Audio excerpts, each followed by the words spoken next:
Senior advisor for the Trump campaign, Kellyanne Conway, acknowledging the advantages that Clinton has. Listen. We are behind. She has some advantages, like $66 million in ad buys just in the month of September, thereby doubling her ad buys from August. Most of those ads are negative against Donald Trump, classic politics of personal destruction, cesspool kind of ads. And she has tremendous advantages. She has a former president, happens to be her husband, campaigning for her, the current president and first lady, vice president, all much more popular than she can hope to be. But she's seen as the incumbent. So our advantage going in, where we're behind 1, 3, 4 points, these swing states that Mitt Romney lost to President Obama, Chuck, our advantage is that Donald Trump is just going to continue to take the case directly to the people. He doesn't expect to be able to cut through the noise or the silence and the way we're treated by some. All right, so Theron, how do you assess Kellyanne's comments? Well, I have two responses. I think the first response, Fred, is listen, she's looking at the same polls that the Hillary Clinton campaign is looking at, and even the poll that you guys just showed that she has a 12-point lead.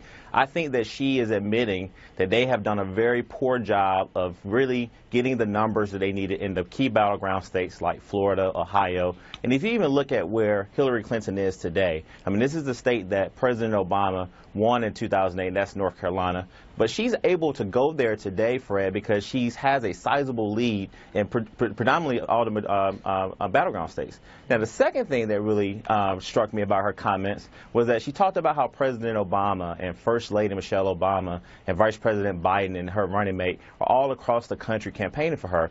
Well, guess what? If Donald Trump did not, launch his campaign to really, tear apart the Republican Party, then you will have other Republican surrogates out there campaigning for him, like you have all these Democratic surrogates campaigning for Hillary Clinton. I think that his campaign manager and senior advisor know that the writing is on the wall. This campaign is over. Donald Trump has blew this chance to try to be the president of the United States. I think Hillary Clinton has done a really good job coming out of the debates. She's been on message discipline. And the thing that really struck me also is that at a time where you saw her on the stage today, standing with mothers of the movement, Fred. These are mothers who lost their sons and daughters to, white police officers and officers all across the country. Many of these victims were unarmed. And then what we saw yesterday in Gettysburg, for all places, from Donald Trump, was that he was basically attacking his accusers and threatening to sue them. To me, that's the two different visions for both campaigns. So Paris, what's your response to Theron that, it's Donald Trump's own doing that he doesn't have, the leadership of GOP recognizable names, stumping for him while 5 million people have already cast their vote, and the numbers are pointing so far in Clinton's favor. So how does Donald Trump either change the narrative, turn things around, or get greater appeal, perhaps even by some recognizable GOP players?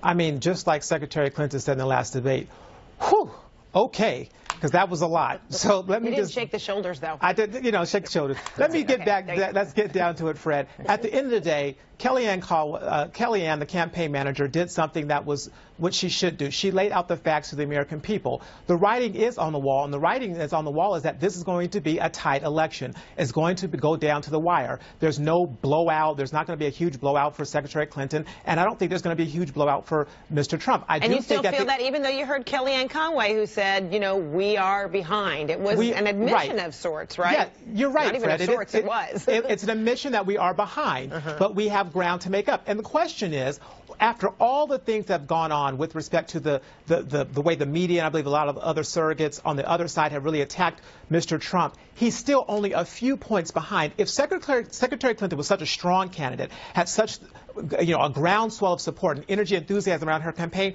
she would be doing a whole heck of a lot better, but she's not. And at the end of the day, the American people are going to have to decide. And to his point that he raised earlier, what Mr. Trump also did at Gettysburg yesterday was lay out a plan for his first 100 days, which is an important substantive plan that laid out certain things that he's going to do, which is very important leading into this last few days and up until the election, because the American people want to hear more substance. They want to hear things that he's going to do, and it's looking not backward. And that's the important thing. He's going to drain the swamp, and he's going to do it. Well, and speaking of such, in that looking forward, he's talking about cleaning out the swamp, quoting him now, referring to veteran lawmakers on Capitol Hill and term limits, etc. But this morning on State of the Union, Jake Tapper asked Kellyanne Conway, in fact, about Trump's comments on that.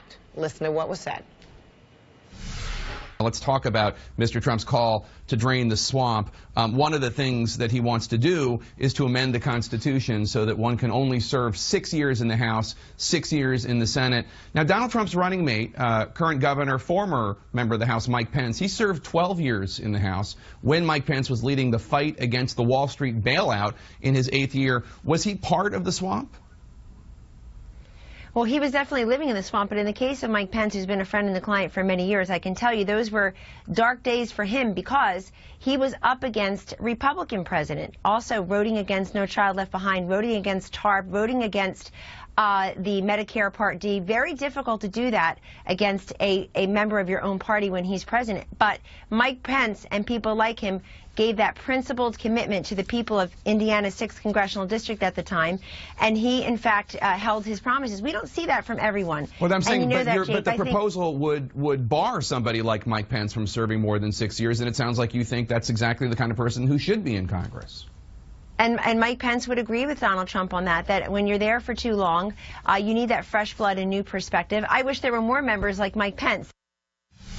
All right, so Theron, you first was, and what's your interpretation of this? Was it meant that Donald Trump would, I guess, also be inferring that Mike Pence's tenure falls into that same swamp thing? That's exactly what it was. I mean, he's basically criticizing his own running mate. I mean, a running mate who spent 12 years in the Congress, was one of the most divisive members of Congress. I mean, let's not forget, this guy was the sole person who led a crusade to try to defund Planned Parenthood. But as my friend Paris just said, listen, before Donald Trump attempted to make a very presidential, statesman-like policy speech, he spent the first 15 minutes attacking his accusers. And so when he makes comments about how we should enforce term limits, listen, term limits are left up to the voters. That's why most members in the House and Senate have elections 2 and 6 years. If someone is not effective, then their members in their district will vote them out. And then let me just respond to this really comical comment about draining the swamp. I mean, Fred, it's so laughable to me because, if you really look at it, if you drain that swamp, what you would find at the bottom of that swamp would be Donald Trump.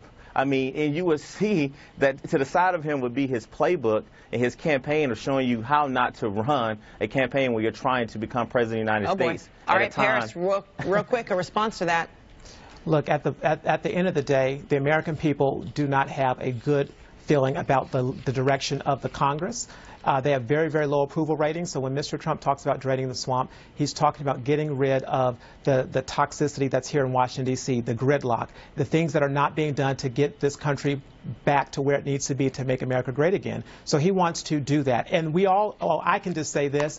Yes, Governor Pence should be the vice president. We don't want him in Congress. We don't want him as governor. We want him to be the vice president of the United States. And that's how we're going to look forward. All right, Paris Denard, Theron Johnson, we'll have you back.